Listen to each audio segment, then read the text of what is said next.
अखिलकोटि ब्रह्मांड नायक राजाधिराज विराज शंकर महाराज की जय।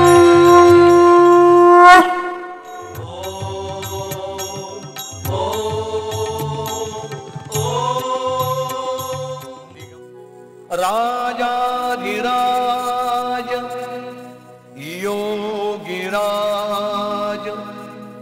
श्री स्वामी समर्थ महाराज की जय।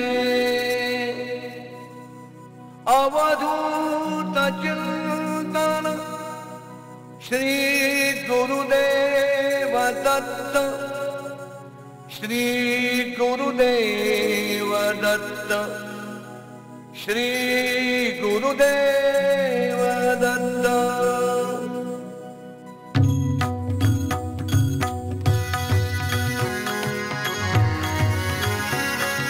श्री स्वामी समर्थ जय जय स्वामी समर्थ सद्गुरु स्वामी समर्थ जय जय स्वामी समर्थ। स्वामी समर्थ जय जय स्वामी समर्थ सद्गुरु स्वामी समर्थ जय जय स्वामी समर्थ।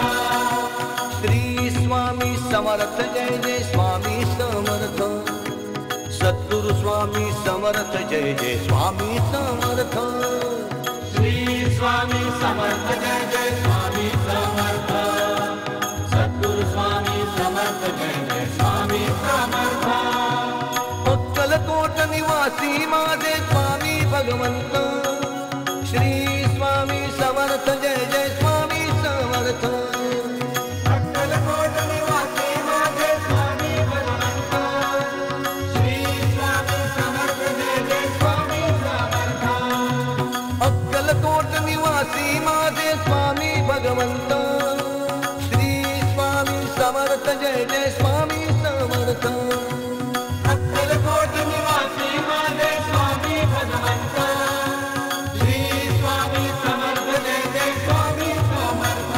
जय जय स्वामी समर्थ जय जय स्वामी समर्थ जय जय स्वामी समर्थ जय जय स्वामी समर्थ। जय जय स्वामी समर्थ जय जय स्वामी समर्थ जय जय स्वामी समर्थ जय जय स्वामी समर्थ। जय जय स्वामी समर्थ जय जय स्वामी समर्थ जय जय स्वामी समर्थ जय जय स्वामी समर्थ। जय जय स्वामी समर्थ जय जय स्वामी समर्थ जय जय स्वामी समर्थ जय जय स्वामी समर्थ। नमस्कार, मी कमलाकर तपस्वी। स्वामी समर्थांच्या भक्तीची एक असामान्य लाट सध्या आपल्याला चौकडे दिसते। कारण सेवा करीत्या मेवा वाणी गुरुची ध्यानी ठेवा याची असामान्य अनुभूती भक्तांना येऊ लागलेली आहे। जो समर्थांची मनापासून भक्ती करील त्याला केलेल्या सेवेचं फळ गुरुमाऊली देतेच देते आणि हे तर त्यांचं वैशिष्ट्य आहे। स्मरतोगामी परमात्मा असा त्यांचा उल्लेख केला जातो की स्वामी गुरु स्मरताच धावतो स्वामी गुरु भक्ताच धावतो। तर भक्ताला पावणारं आणि त्याच्या हाकेला धावून येणार असे हे असामान्य दैवत आहे। स्वामी सारखे नाही दैवत हा कमारिता येई धावत।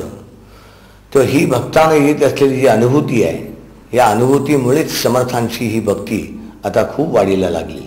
योग याग जप तप अनुष्ठान हे आपण पाहिलं की ह्या सगळ्याचं मिळणारं फळ केवळ नामाच्या उच्चारामध्ये आपल्याला प्राप्त होतो। नामाचा जो प्रकाश आहे, नामाला एक प्रकारचा तेज आहे। नाम का प्रकाश जब अंदर जगाएगा प्यारे श्री राम का तू दर्शन पाहेगा असं म्हटलेलं आहे। उपास करायची गरज नाही, उपास सोडा उपासना करा असं म्हटलेलं आहे। उपासनेतून तुला उपास करून जे साधायचे ते उपासनेतून सुद्धा साध्य होते। कशाला शरीराचे हाल करायचे? तेव्हा चिंतनामध्ये अखंड आपण राहिलं पाहिजे। समर्थांचा जो दरबार आहे त्याची खासियत आपण लक्षात ठेवली पाहिजे। समर्थांचं वैशिष्ट्य असं आहे, जे मागितले ते घेऊन हसत मुखे गेले ना रीते कुणी गेले। की भगवंताच्या दरबारामध्ये समर्थांच्या दरबारात जो आला त्यानं जे मागितलं त्याला समर्थांनी ते दिलं नाही असं घडतच नाही। जो भी तेरे द्वार में आया लौटा कभी न खाली, तेरे दरबार में है सुख ही सुख ओ गरीबो के वाली. ही स्वामी समर्थांची खासियत. माणूस आयुष्यामध्ये कशालाही घाबरत नाही, फक्त मृत्यूला घाबरतो, नाही का. अमोलिक जाते वय आता तरी धरी सोय, असा काय नरदेह येईल गुण, हे तुकोबानं सांगितलं. पण ज्याच्या मुखामध्ये नाम आहे त्याला कलिकाळाची भीती कधीही भिवू शकत नाही. भीती कलिकाळाची ना उरते मनाला, स्वामी नामाची करिता गर्जना. ही एक खूण गाठ प्रत्येक साधकानं भक्तानं मनाशी जर बांधली आणि तो जर नाम घेऊ लागला तर त्याला मृत्यूचं भय यत्किंचितही वाटणार नाही. आणि नाम घेतल्यानं घडतं असं नियम आणि संयम हे भक्ताच्या अंगी सहज बांधले जातात. आणि असं म्हणतात जिथे नियम आहे संयम आहे तिथे यम फिरकत नाही. तेव्हा आपल्या सेवेमध्ये सातत्य हे अखंड पाहिजे. समर्थांचं अभिवचन आपल्या सर्व स्वामी भक्तांना मुखोद्गत आहे, भिवू नकोस मी तुझ्या पाठीशी आहे. पण ही अनुभूती जर घ्यायची असेल तर आवडीनं त्यांचं नाम जर घेतलं तर सावलीप्रमाणे ते सोबत करतात हे निश्चित. यात तेळमात्र संदेह बाळगण्याचं कारण नाही. समर्थांनी स्वतः ग्वाही दिलेली नित्य मी जिवंत जाण आहे की सत्य नित्य घ्या प्रचित अनुभवे. अनुभव कधी येतो? जेव्हा माणूस नामाला लागतो, नामस्मरणाला लागतो, सर्वभक्तीला लागतो, तेव्हाच त्याला तो अनुभव येतो. आणि समर्थ हे शरीरानं जरी गेले असले तरी चैतन्य रूपाने हे सदैव आपल्या बरोबर आहेत. प्रत्येक भक्ताने आणि साधकाने एक गोष्ट लक्षात ठेवावी की व्यक्तीच्या मागे न जाता शक्तीची उपासना ही वाढली पाहिजे. आपण काय करतो, एखाद्या व्यक्तीचे अनुयायी व्हायला बघतो आणि मग काही दिवसांनी असं लक्षात येतं की आपण ज्या व्यक्तीच्या मागे गेलो आणि एक वर्ष आपल्या आयुष्यातली वाया गेली, ती व्यक्ती ही खरोखर गुरु करून घेण्याच्या लायकीची नव्हती. आणि त्यावेळी मग माणसाला मोठं फ्रस्ट्रेशन येतं. आता सध्याचा जमाना असा आहे, पूर्वीची गोष्ट वेगळी. पूर्वी सद्गुरू हे शिष्याला पारखून घेत असत, पण आता साधकाला भक्ताला गुरु पारखून घेण्याची वेळ आलेली आहे. तेव्हा गुरगुर करणारे गुरु हे जे गल्लोगल्ली आहेत त्यांच्यापासून प्रत्येक भक्तानं साधकानं सावध राहिलं पाहिजे. घरामध्ये बसून समर्थांच्या फोटोपुढे बसून जरी नाम घेतलं तरी समर्थांची कृपा प्राप्त करून घेता येते. शरण मज आला आणि वाया गेला, दाखवा दाखवा ऐसा कोणी.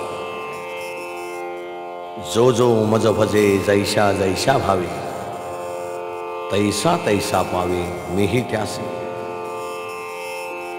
जरी हे शरीर गेलो मी टाकून, तरी मी धावेन भक्तांसाठी. नित्य मी जिवंत जाणा हेची सत्य, नित्य घ्या प्रचित अनुभवे. भिवू नकोस मी तुझ्या पाठीशी आहे, भिवू नकोस मी तुझ्या पाठीशी आहे.